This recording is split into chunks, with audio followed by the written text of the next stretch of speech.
zabavljati se. Ili ste došli Boga slaviti?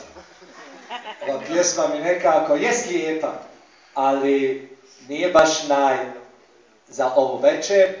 Samo ne daj nikada da nam ljubav bude navika. Ne želimo li da nam Čapljina fest bude navika, nego da nam bude uvijek istinska radost, da bude uvijek iz srca i sa srcem pripreman. 13. Čapljina fest. Večeras smo ovdje da kao jedna obitelj, jedna glazbena obitelj, sa svih strana svijeta skupljeni. Slavimo Boga. I to je ono što smo večeras. Nismo se došli tek zabavljati. Došli smo Boga slaviti. Ali ćemo se i zabaviti uz lijepu pjesmu.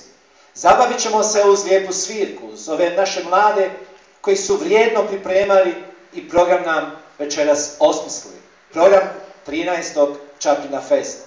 Došli smo, ponavljam, sa istim onim razlogom s kojim smo i započeli Čapljina fest prije 13 godina. Pjevamo pjesme da slavimo Boga.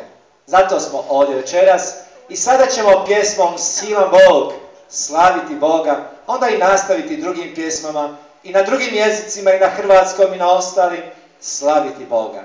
Pozdravimo jednim pljeskom sve naše večerašnje izvođače i pozdravimo i otvorimo pljeskom ovaj večerašnji 13. Čapljina fest.